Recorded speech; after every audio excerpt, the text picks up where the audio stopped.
Ladies and gentlemen, this contest is an amateur featherweight bout contested over three 3-minute rounds. Introducing first, fighting out of the blue corner. This MMA fighter has an amateur record of 6 wins and 10 defeats. He fights out of Knuckleheads MMA. Ladies and gentlemen, Alex Gill! And his opponent, fighting in the red corner. This mixed martial artist has an amateur record of 5 wins with 4 defeats.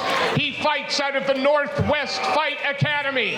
Ladies and gentlemen, make some noise for Jordan Chester! Our referee, Mr. Paul Crossley. About 15 here at UKFC 22, local favourite, Jordan Chester in the red corner with the blue shorts. Taking on Alex Gill, blue corner, blue shorts. Big reception for Chester coming back in. He came back from a long layoff at the back end of last year, years out of the cage. Wasn't the comeback he wanted, but good to see him back in here so quickly and quickly dominate Alex Gill. On top early, got the wrist control that he wants, and looking strong. Alex Gill, though, will face anybody. Anybody, anywhere. He's the type of amateur that every coach wants. I don't care who it's in against. My record, I'm only gonna get better, no matter if I win or lose. But right now, Jordan Chester putting on the performance that perhaps he hoped to put on in his debut and his re-debut, his last time out. Yeah, he's flattened Gill out here. That's a horrible position for Alex Gill. The arm's still trapped underneath him. And, he's a tough guy. He does anything to survive. But he's under the cosh here at the moment. Jordan Chester piling on the pressure. Still on the back, one hook in. Freeing himself now to try and attack the neck. Alex Gill trying to defend. Yeah, sliding the right arm through. He's often enough just to threaten it to get his left arm out at the same time. Gill trying to stay inside the choking arm, doing the right things to keep the arm off his neck. Does Jordan want to get that right hook in, or is... Looks like he's going to that gift wrap control instead. He's giving it up now, yeah. Into the half guard. His back control position-wise, a lot of that's personal preference, but Gill did a good job defending there, but it's still a strong spot. Top of half guard for Chester. And Chester still listening to his corner. They told him to get Gill's feet off the cage, and he immediately pulled him out. Yeah, right in with that body lock as well, looking to trap the arm again, and if he does, this is big ground and pound time. Left arm is trapped to Alex Gill, and the huge shots coming in now for Chester rallying. A lot of arm punches. There, not a lot getting through, but... Yeah, he can try and trap off that arm if he gets his head on the inside of the armpit. But still, big shots, big power. You see that right foot's planted all the way out. Means Chester with one arm trapped and the other arm can get a lot of power into them shots. Looked for a moment like he was thinking about trying to trap that left arm of Gill. Yeah, problem there is it's hard to get the arm triangle when the guy's backed against the fence because you need to get across to the other side. He's thought about that one again. About 20 seconds left in the round. A round that's been owned by Jordan Chester. Yeah, and Gill just staving off the offense, trying to peel away the arm, stop that fist coming into his face. Well, he lives to fight another round, doesn't he? He does, and he's good at that. How often do we see it?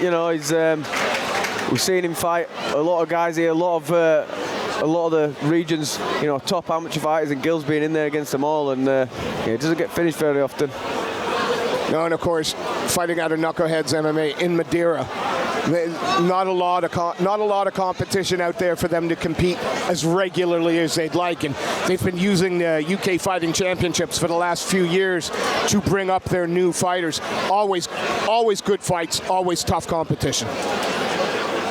Yeah, they never give up, always in there, always going to make it a fight for whoever they're matched up against. And, under that kind of onslaught in round 1 from Chester, a lesser fighter might have thought, yeah, I've had enough of this.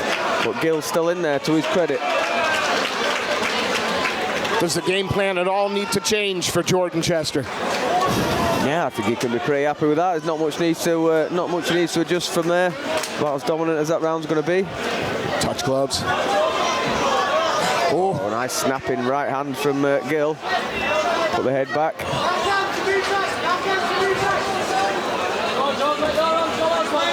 Both of them feinting, threatening with the kicks. Jordan ducks under, gets underneath the hips, and takes his man down to the cage.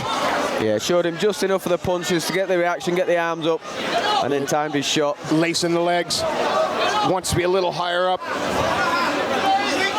Yeah, he's doing a good job there, just keeping his legs straight. Once the knees get bent and when the knees come out, that's when it's hard to control him. But he's doing a good job of keeping the knees straight. But as I say that, Gill manages to get that leg out and free, but still a good position for Chester. Head's in the right place. He's got his right arm wrapped around the waist. Probably wary of that triangle. Yeah, Gill now got that foot on the hip, either ready to push off or bring it up higher. Chester looking to mount there, straight over the top. Now locking himself into that three-quarter guard here. He's gonna mount soon or take the back. Yeah, back with like the twister hook on the leg. Oh, is Gill gonna come out on top this time? Gill comes out on top. One butterfly in for Chester. Gill looking to strap the arm. Had it for a brief second there. Butterflies for Chester on the bottom. Could look, he opts for the close guard there, but it could be pushing his back to the fence and working his way back up. Gill, though, trying to stay heavy on top, trying to land some shots. And here the Northwest Fight Academy corner asking him to put feet on hips, feet on hips. Yeah, Chester holding on with that overhook, not allowing Gill to posture to get them shots off. But now he's up, he should be trying to push away, feet on the hips, does that. Can he get up to his knees off the leg? He's looking for a sweep, like an old school sweep. There's good chance of being able to come out of the back there if he follows that underhook. There's also the threat of the triangle as well. I was going to just say that needs to keep going, get up onto his left elbow and use that right underhook out that far side. There he's going. Yeah. Oh, it slips out lovely, drives forward. And now Alex Gill, again with his back to the mat. Yeah, I mean, in this round though, Gill spent a lot of time on top and he was aggressive on top, landing the shots. So while Chester did initially get the takedown and get some top position, Gill was more aggressive and landed more aggressively on the top. So to me, that's one apiece. Well, everything to play for perhaps in this final 3 minutes. This is just what we were talking about. People might look at a record on paper 6-10. Every time he just gets a little bit better. He learns a little bit more.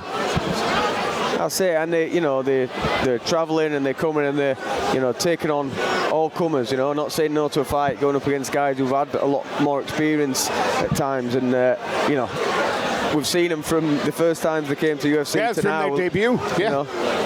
And like I say, improving every time, working things out in the cage as well. 3 minutes left for one of these two athletes to put a stamp on the fight. Jordan Chester, real strong first round. Yeah, and he started well in the second round as well, but once he lost the top position, Chester had good periods of control from top position in the second round, but didn't land a great deal. When Gill got on top, he was more aggressively trying to land his strikes, which is obviously the judges are going to weigh that up. Well, here we go. Third round in this amateur featherweight contest. Jordan Chester looking to move to 6-4. Oh, good stepping right hand for Gill again, and a lovely trip. Puts Chester on his back. He had some success from here in round 2. Bit of urgency from Chester. I don't think he can afford to spend too long on his back and let the round slip away from him. Well, absolutely. He's looking to try and threaten with the triangle, perhaps. And the omoplata going out to the opposite side. Gill doing the right thing, knee on the face, prevents that omoplata. Or the omoplata sweep. Oh, Chester can get up there if he goes for the underhook. Opts to go back to a guard position. For me, you know, if I was dispensing advice at this point, rather than trying to work from the guard and sweep and submit, if I was Chester, I'd be, you know, trying to work back up, create space, get back up, and then get back on top again that way. You know, it can take a long time to affect something from the guard. Strong whizzer though, strong overhook, big shoulder shot. Great shoulder shot from Alex Gill. And again, Chester doesn't just want to let this slip away by being a little too comfortable on his back and holding Gill in. I think he needs to have a bit of urgency now. Looking to try and sit up a bit. But Gill. Potentially looking for an arm lock on the opposite side, but Gill savvy to it, connecting his hands together. Oh, it's another big shoulder strike. That's it. This is more of what I think he needed to do earlier. Shove his back to the fence, and he's sort of going back to playing guard a little bit. He's got the butterfly. There he needs to go. Push, post up. Gets to the knee. Because I think he can out-wrestle. He's looking for the switch. He can out-wrestle Gill. But he's got to give himself that chance. Gill, though, controlling that ankle. Chipping away, throwing shots. Yeah, a couple of good shots got through. Getting his back to the cage now. It's Chester looking to try and stand, but Alex Gill got that ankle. Yeah, a couple of nice shots there as Chester got up as well. That's good savvy, good MMA savvy. Still on the body lock is Alex Gill. Not a lot of time left, I would have thought. 10 seconds. Well, I don't know if that didn't come from the timekeeper, I don't think. Oh, I just heard the back. Yeah. Body lock now. Chester rips him down. Yeah, and he needs to get busy. He needs to start landing shots. Yeah. It needs to have an effect on this round. Not a lot of time left. Timekeeper looking at that. Can't control. He needs to go heavy with the strikes. There we go. That's 10 the 10 seconds left. Just gotta go Donkey Kong for 10 seconds, says Jordan Chester. And Gill doing the smart thing and holding his man in. And it goes the distance, Steve.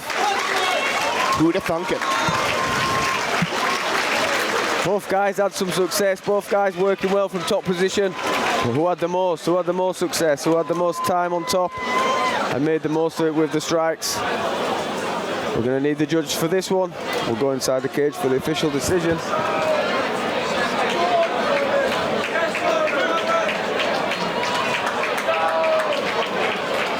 Ladies and gentlemen, please give it up for these two fighters. Excellent 3-round fight. Ladies and gentlemen, we go to the judges' scorecards, and we have a split decision in favor of the red corner, Jordan Chester!